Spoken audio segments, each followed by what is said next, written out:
जय हिंद साथियों। साथियों, विराट ज्ञान में आपका पुनः स्वागत है।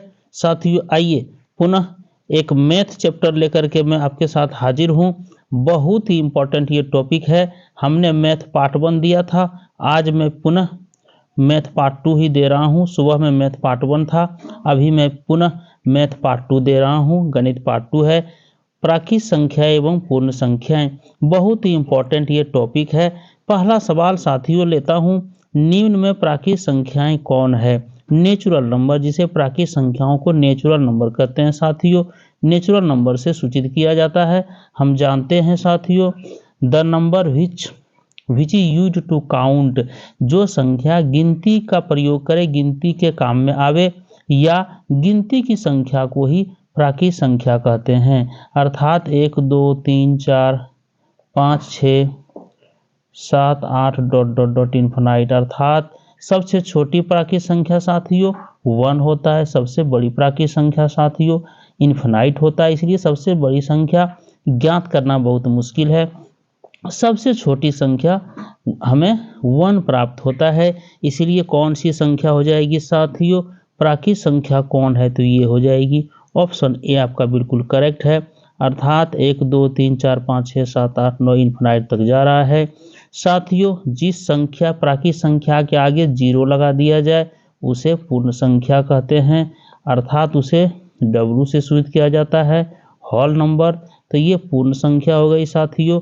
यहाँ देखिए ये क्या है, 0 1 2 3 4 5 6 7 8, ये पूर्ण संख्या है। और वैसी संख्या जो 2 से विभाजित हो उसे सम संख्या कहते हैं, उसे इवन नंबर कहते हैं साथियों, इवन नंबर कहते हैं। अर्थात 2 4 6 8 10 ये संख्या इवन नंबर है साथियों, अर्थात ये इवन है। और ऑड संख्या किसे कहते हैं? ऑड संख्या जो 2 से विभाजित नहीं हो, अर्थात 3 नहीं होगा 2 से विभाजित, 5 नहीं होगा, 7 नहीं होगा, 9 नहीं होगा, 11 नहीं होगा, 13 नहीं होगा, डॉट डॉट चलते रहेगी, तो इसे ऑड नंबर कहते हैं साथियों।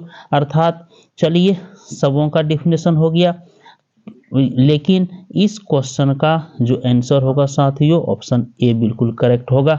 चलिए अगले सवाल की ओर बढ़ते हैं साथियों। देखिए अगला सवाल साथियों क्या है, बहुत ही रोचक सवाल है साथियों। ये सवाल है कि सबसे छोटी प्राकृत संख्या कौन है? अभी तुरंत देखें साथियों कि सबसे छोटी प्राकृत संख्या 1 है, अर्थात ऑप्शन डी आपका करेक्ट आंसर है। चलिए तीसरे नंबर की ओर चलते हैं साथियों। इसमें कहा जा रहा है कि सबसे छोटी पूर्ण संख्या कौन है? साथियों अभी हम देखे थे, जब संख्या प्राकृत संख्या खोजी गई, प्राकृत संख्या अर्थात जो ईश्वर के द्वारा दी गई संख्या है, इसे काउंटिंग हम कर रहे थे। लेकिन साथियों इसी में अगर जोड़ करते थे 2 + 2 तो 4 हमें मिल जाता था, लेकिन 3 - 1 घटा भी हमें 3 - 1 अर्थात 2 मिल रहा था। लेकिन साथियों 2 - 2 ये पता नहीं चल रहा था क्या लिखा जाएगा। तब दुनिया में कोलाहल मच गई, सभी मैथमेटिशियन आश्चर्य में पड़ गए कि अब क्या होगा। तब हमारे आर्यभट्ट साहब आए और दुनिया को 0 दिया और दुनिया को कहा कि दुनिया वालों 0 मैं दे रहा हूँ। आर्यभट्ट साहब आए भारत के और दुनिया को 0 दिया, तभी दुनिया ने लिखना और पढ़ना सीख पाया, अन्यथा मैथमेटिक्स का युग समाप्त हो जा रहा था। तब इन्होंने 0 का डेफिनेशन दिया कि 0 एक ऐसी संख्या है जो किसी संख्या के दाईं तरफ पड़ जाए तो 10 गुनी हो जाती है, किसी संख्या के पहले पड़े तो कोई मान में परिवर्तन नहीं होता है, किसी संख्या से गुणा करे तो 0 हो जाता है, किसी संख्या के माथा पर आ जाए पावर के रूप में तो 1 हो जाता है। अगर 10,000 भी है और इसके माथा पर 0 आ गया, इसका वैल्यू 1 हो जाता है। आर्यभट्ट साहब ने 0 दिया और जब 0 लग गया प्राकृत संख्या के पहले, उसे ही क्या कहने लगे? पूर्ण संख्या कहने लगे। इसीलिए साथियों बड़ी संख्या तो इन्फिनाइट होगी, लेकिन छोटी पूर्ण संख्या 0 होगी, अर्थात सबसे छोटी पूर्ण संख्या 0 होगी, अर्थात ऑप्शन डी आपका बिल्कुल करेक्ट है। चलिए साथियों 4th नंबर सवाल पे चलते हैं। बहुत ही इम्पोर्टेंट ये टॉपिक है, ध्यान से पढ़ते रहिए, अच्छी तरह तैयारी कीजिए। निम्न में कौन अभाज्य संख्या या ऋण संख्या है? साथियों प्राइम नंबर किसे कहते हैं? इसे जानना बहुत जरूरी है। The number which is divisible by 1 and itself. जो संख्या स्वयं और एक से मात्र डिवाइड हो और किसी से डिवाइड नहीं हो उसे ही प्राइम नंबर कहते हैं। साथियों जरा सा देख लेते हैं, 2 को जरा लीजिए, 2 को किससे डिवाइड करना पड़ेगा, अर्थात इसका फैक्टर कौन कौन होगा, 2 और 1। 3 का भी होगा, 3 इंटू 1। 4 का होगा 2 इंटू 2 इंटू 1, अर्थात 4 आपका प्राइम नंबर नहीं है साथियों, लेकिन 2 और 3 प्राइम नंबर है। उसी तरह 5 का भी 5 इंटू 1, लेकिन 6 का 2 इंटू 3 इंटू 1, यहाँ पे 3 इसका फैक्टर हो गया साथियों, अर्थात 2 से भी विभाजित है, 3 से भी है और 1 से भी है, अर्थात 6 आपका प्राइम नंबर नहीं है। तो कौन हो गई साथियों, 2 3, देखिए साथियों 2 3 5 7 11 13 ये संख्या प्राइम नंबर कहलाती है साथियों। इसलिए ऑप्शन सी आपका बिल्कुल करेक्ट नंबर है, ऑप्शन सी आपका बिल्कुल करेक्ट आंसर है। बहुत ही इंपॉर्टेंट टॉपिक है साथियों।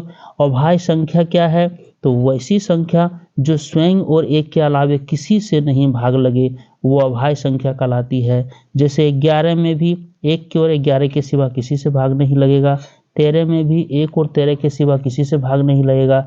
इसी तरह साथियों 13 के बाद 17 होगा, 19 होगा, 23 होगा, 23 के बाद साथियों 29 होगा, 31 होगा, 37 होगा, इसी तरह बढ़ते जाएगी साथियों। तो चलिए ऑप्शन सी आपका बिल्कुल करेक्ट है। आगे बढ़ते हैं साथियों और क्वेश्चन नंबर 5 साथियों चलते हैं।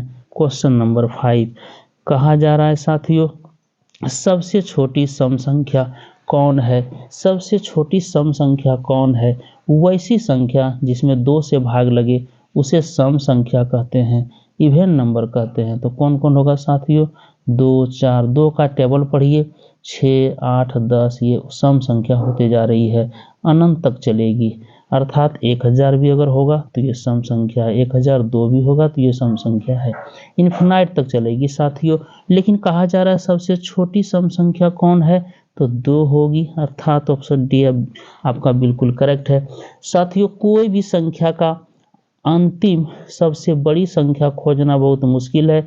नेचुरल का भी बड़ी संख्या इन्फिनाइट होगा, सम का भी बड़ी संख्या इन्फिनाइट होगा, विषम का भी बड़ी संख्या इन्फिनाइट होगा, लेकिन छोटी संख्या तो खोज सकते हैं, ये बड़ी संख्या खोजना बहुत मुश्किल है, असंभव है। इसीलिए चलिए ऑप्शन डी इस क्वेश्चन का बिल्कुल करेक्ट आंसर है साथियों। क्वेश्चन नंबर 6 की ओर चलते हैं। देखिए कितना इम्पोर्टेंट सवाल है साथियों आपके और हमारे लिए। वैसी संख्या का नाम बताइए जो सम एवं अभाज्य दोनों हो। साथियों अभाज्य संख्या कहाँ से शुरू होती है साथियों, वैसी संख्या जो स्वयं और एक के अलावे किसी से ना कटे। तो 2 का भी 1 और अलावे 2 से किसी से इसमें भाग नहीं लगता, इसीलिए 2 भी अभाज्य है, 3 भी है, 5 है, 7 है, 11 है, 13 है, 17 है, डॉट डॉट डॉट। लेकिन अब सम संख्या कहाँ से शुरू होती है, वैसी संख्या, वैसी प्राइम नंबर ये है साथियों, वैसी संख्या जो 2 से भाग लग जाए, अर्थात इवन नंबर भी शुरू होती है, 2 4 6 8 10, कुल मिला के दोनों में 2 ही है सबसे पहला, अर्थात 2 एक ऐसी संख्या है जो सम भी है और अभाज्य भी है। इसीलिए ऑप्शन डी आपका बिल्कुल करेक्ट होगा साथियों, ऑप्शन डी आपका बिल्कुल करेक्ट होगा, इसीलिए ऑप्शन डी पर टिक लगाइए। 2 एक ऐसी संख्या है जो सम भी है और अभाज्य भी है। चलिए साथियों अगले टॉपिक और अगले प्रश्न पर लेते हैं। क्वेश्चन नंबर 7 साथियों, यहाँ कहा जा रहा है निम्न में अभाज्य संख्या नहीं है। कौन प्राइम नंबर नहीं है साथियों, 17 को तोड़िए, 17 इंटू 1, 11 इंटू 1, 7 इंटू 1, लेकिन 2 इंटू 7 इंटू 1, जिसका 3 फैक्टर हो जाए साथियों, 3 गुणनखंड हो तो जान लीजिए वो भाज्य संख्या होती है, और जिसका मात्र 2 ही गुणनखंड है वो अभाज्य संख्या होती है। इसका मतलब है कि मेरा 17 अभाज्य है, 11 अभाज्य है, 7 भी अभाज्य है, लेकिन 14 अभाज्य संख्या नहीं है। अतः ये 14 ऑप्शन डी आपका बिल्कुल करेक्ट होगा। कह रहा है साथियों कि कौन अभाज्य नहीं है, आइए अगले सवाल 8 नंबर सवाल को लेते हैं साथियों। देखिए कितना बेहतर सवाल आपके लिए कलेक्शन किया हूँ। सबसे छोटी विषम संख्या कौन है? सबसे छोटी विषम संख्या कौन है? साथियों विषम संख्या किसे कहते हैं? जो 2 से भाग नहीं लगे। तो 2 में तो 2 से भाग लगता है लेकिन 3 में 2 से नहीं, 4 में 2 से भाग लगता है लेकिन 5 में नहीं, 6 में लगता है लेकिन 7 में नहीं, 8 में लगता है लेकिन 9 में नहीं, 10 में लगता है लेकिन 11 में नहीं, 13 में नहीं, 15 में नहीं, डॉट डॉट डॉट। साथियों आप सोचेंगे कि अभाज्य संख्या और प्राइम नंबर और विषम संख्या में क्या अंतर है? तो प्राइम नंबर में साथियों जिसका 2 से ज़्यादा गुणनखंड होगा वो प्राइम नंबर नहीं होगा। 3, 5, 7 ये तो प्राइम नंबर है, लेकिन 9 में क्या है? 3 गुने 3 गुने 1, इसका मतलब ये प्राइम नहीं है। तो इसमें प्राइम भी मिला हुआ है और भाज्य भी मिला हुआ है, इसीलिए ये आपका अभाज्य संख्या कहलाया साथियों। लेकिन प्राइम नंबर जब चलेंगे तो आपको इसमें देखिए 3 आएगा, ये 5 आएगा और फिर 7 आएगा, 11 आएगा, 13 आएगा, 17 आएगा, 19 आएगा। जिसका भी फैक्टर होगा वो नहीं आएगा। जो फैक्टर नहीं होगा, जिसका मात्र 2 ही फैक्टर होगा वही आ सकता है। इसीलिए कहा जा रहा है सबसे छोटी विषम संख्या कौन है? इसमें सबसे छोटी 3 विषम संख्या है साथियों। ऑप्शन सी आपका बिल्कुल करेक्ट है। चलिए साथियों चलते हैं 9 नंबर सवाल पे। बहुत ही इम्पोर्टेंट एंड कलेक्शन है। संयुक्त या यौगिक संख्याएं क्या है? संयुक्त या यौगिक संख्याएं क्या है साथियों? वैसी प्राकृत संख्याएं जो एक तथा स्वयं के अतिरिक्त कम से कम एक दूसरी संख्या से पूरी तरह विभाजित होती है, संयुक्त संख्याएं कहलाती है। साथियों यूं कह सकते हैं संयुक्त या यौगिक संख्याओं को आप ये कह सकते हैं कि प्राकृत संख्या जो शुरू है 1, 2, 3, 4, 5, 6, 7, 8, 9, 10 चलते जो जा रहा है, इसमें से प्राइम को निकाल दीजिए। प्राइम को निकाल दीजिएगा तो जो शेष संख्या बचेगी वही संयुक्त संख्या कहलाएगी। जैसे 2 प्राइम है निकाल दीजिए, 3 प्राइम है निकाल दीजिए, 5 प्राइम है निकाल दीजिए। फिर आप निकाल दीजिए साथियों ये 5 है, फिर निकाल दीजिए 7 प्राइम है निकाल दीजिए, उसी तरह 11 प्राइम है निकाल दीजिए। और एक तो आपकी जो है संख्या ये ना तो एक जो है सो आपकी ना तो प्राइम नंबर है और ना तो ये चूंकि प्राकृत संख्या में आप लेंगे, पूर्ण संख्या में भले ले लेंगे, लेकिन इसलिए एक को छोड़ दिए। कहाँ से शुरू होता है साथियों? 4 संयुक्त संख्या, 6 संयुक्त संख्या, 8 संयुक्त संख्या, 9 संयुक्त संख्या, 10 संयुक्त संख्या, है ना। इस तरह से आपका ऑप्शन सी बिल्कुल करेक्ट है साथियों। इसीलिए ऑप्शन आप ये वाला ले लें, इसलिए कि संयुक्त संख्या का डिफिनेशन ही होता है कि अगर यदि प्राकृत संख्या में से ये प्राइम नंबर को निकाल दें, अभाज्य संख्या को निकाल दें, तो अभाज्य को निकाल दीजिए, ये सबको काटते जाइए और 1 को छोड़ दीजिए, 1 को छोड़ के 7 को काट दीजिए और जितने भी अभाज्य है उसको निकाल दें, तो हमारे पास जो संख्या बचती है उसे ही संयुक्त या यौगिक संख्या कहते हैं। इसलिए ऑप्शन सी बिल्कुल करेक्ट है साथियों। चलिए और सवाल है साथियों, यहाँ पे कहा जा रहा है कि ये सवाल आपका बिल्कुल आपके लिए हमारे लिए बहुत बढ़िया साथियों। जुड़वा अभाज्य संख्या किसे कहते हैं? साथियों अभाज्य संख्या के बीच में अगर कोई भाज्य संख्या हो तो उसे जुड़वा अभाज्य संख्या कहते हैं। जुड़वा अभाज्य संख्या कौन नहीं है? जैसे 5, 6, 7 ये दोनों अभाज्य है और इसके बीच में एक भाज्य आ गया, तो ये 5, 7 अभाज्य है, बिल्कुल हो गया। फिर कहा जा रहा है साथियों 11, 12 और 13 ये दोनों अभाज्य है लेकिन ये 12 भाज्य है, इसका मतलब ये भी आपका हो गया। फिर देखिए साथियों 17, 18, 19 ये दोनों अभाज्य है, ये वाला भाज्य है, इसका मतलब ये भी आपका हो गया। लेकिन साथियों अर्थात 2 अभाज्य के बीच, 2 लगातार अभाज्य के बीच मात्र एक भाज्य संख्या हो तो उसे क्या कहते हैं? जुड़वा अभाज्य संख्या। लेकिन यहाँ साथियों क्या है? 5, 6, 7, 8, 9, 10, 11 ये दोनों अभाज्य तो है साथियों, लेकिन उसके बीच में कई भाज्य संख्या है, ये ऑप्शन नहीं होगा। अर्थात कौन नहीं है? तो आंसर आपका डी हो जाएगा साथियों। चलिए 11 नंबर के सवाल पे आते हैं साथियों। 11 नंबर का सवाल बहुत ही लाजवाब है। अपवर्तक साथियों, अपवर्तक क्या है ये जानना बहुत जरूरी है। अपवर्तक क्या है? किसी भी संख्या को जब कोई संख्या पूर्ण रूप से विभाजित करे तो वह संख्या उस संख्या के लिए अपवर्तक कहलाती है। जैसे 6 को कौन भाग देगा, 1 भी देगा। 6 को कौन भाग देगा, 2 भी देगा। 6 को कौन भाग देगा, 3 भी देगा। 6 को कौन भाग देगा, 4 नहीं देगा, 5 नहीं देगा, लेकिन 6 दे देगा। अर्थात 1 2 3 6 जो इसको भाग दे दे, जो भाग दे दे वो संख्या अपवर्तक कहलाती है। इसीलिए 6 का अपवर्तक साथियों 1 2 3 4 नहीं होगा, एक ऑप्शन हो कैंसिल। 1 2 3 6 अर्थात ऑप्शन सी बिल्कुल करेक्ट होगा, सी बिल्कुल करेक्ट होगा साथियों। आइए अगला सवाल साथियों, 20 के अपवर्तक को लिखें।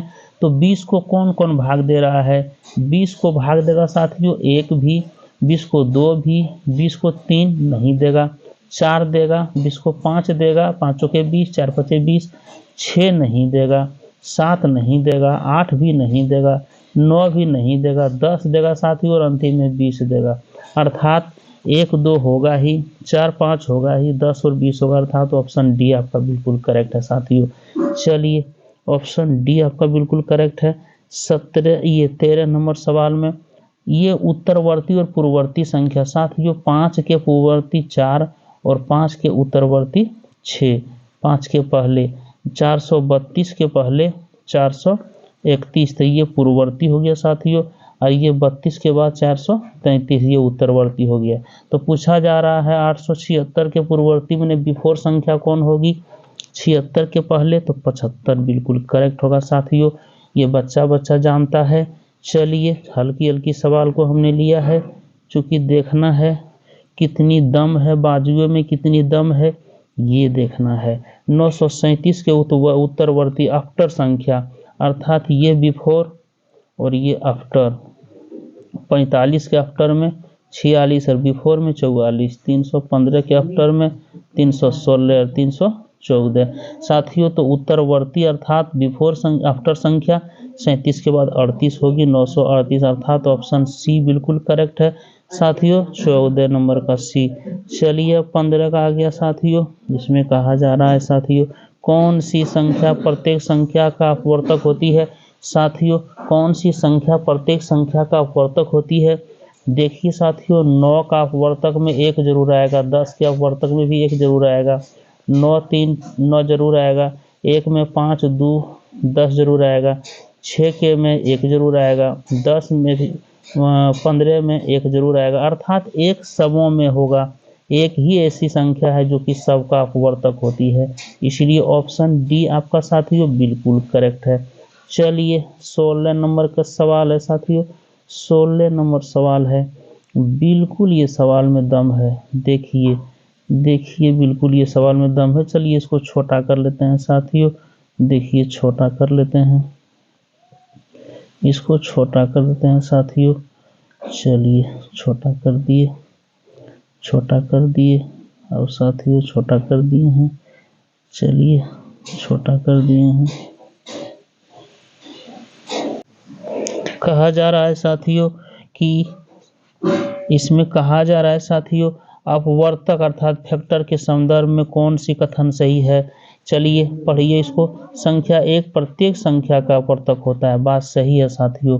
अगर 6 में भी 1 है, 1 2 3, 5 में भी 1 है, 1 2 1 5 और 10 में भी 1 है, एक सब में है, इसका मतलब ये बात बिल्कुल सत्य है साथियों।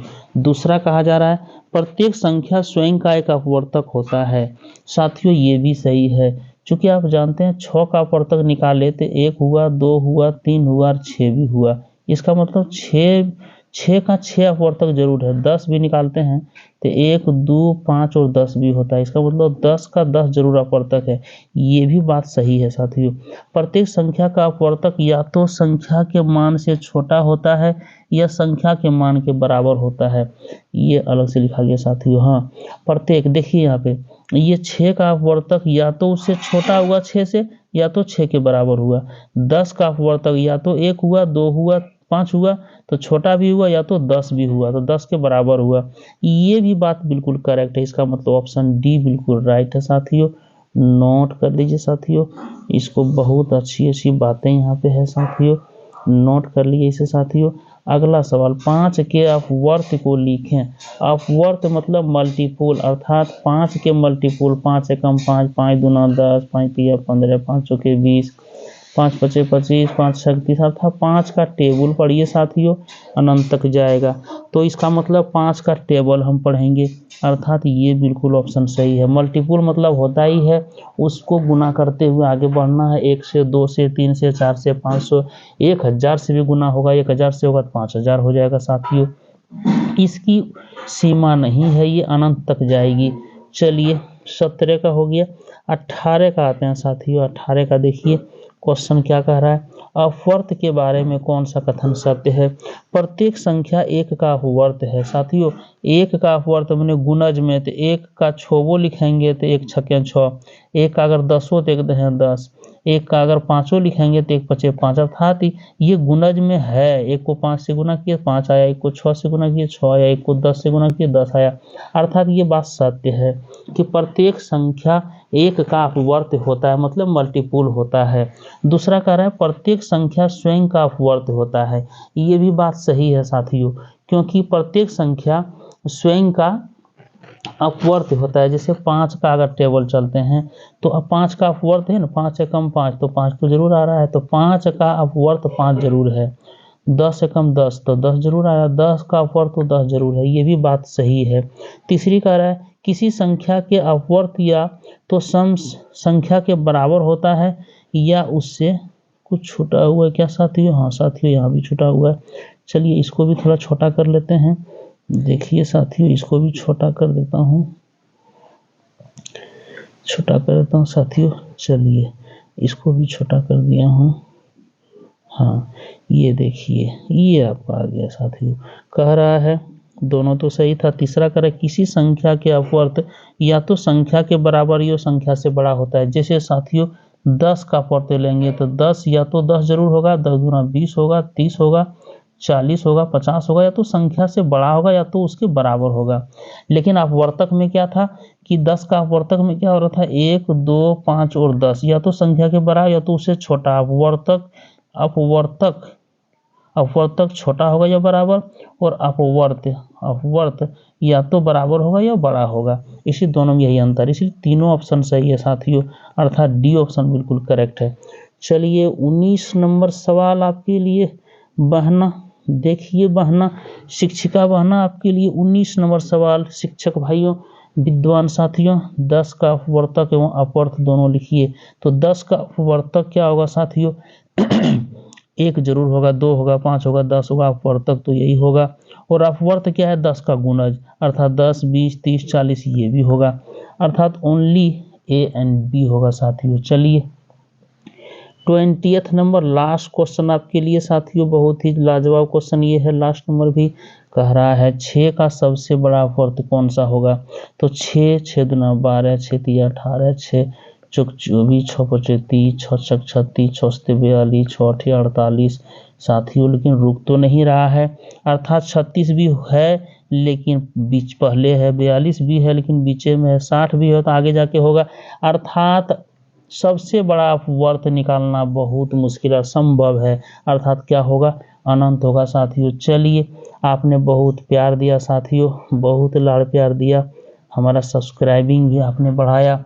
हम आप सबों विद्वान शिक्षक भाइयों बहनों को बहुत धन्यवाद देता हूँ। Heartly I would like to give thanks to each and every teachers who are watching my video.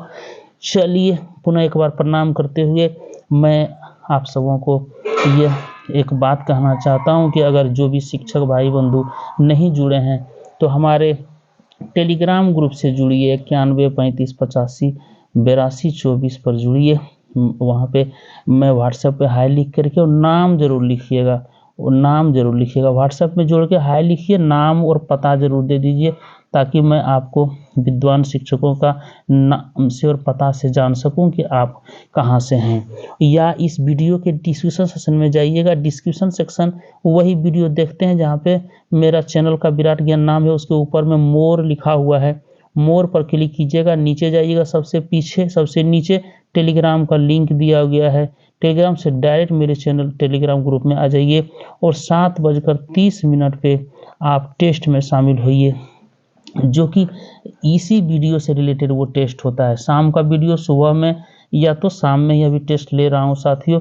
तो चलिए, जो नहीं जुड़े हुए हैं भाई बहन, जुड़ जाएं जल्दी, चूंकि परीक्षा हमें देनी है और रैंक भी लानी है। तो चलिए, मैं पुनः आप सबों को ढेर सारी बधाई मकर संक्रांति की देते हुए आप सबों से विदा लेता हूँ। पुनः एक नए वीडियो के साथ आने के लिए तैयारी करता हूँ। तो चलिए, आप सबों को ढेर सारी बधाई नए वीडियो के लिए। जय हिंद साथियों, जय भारत।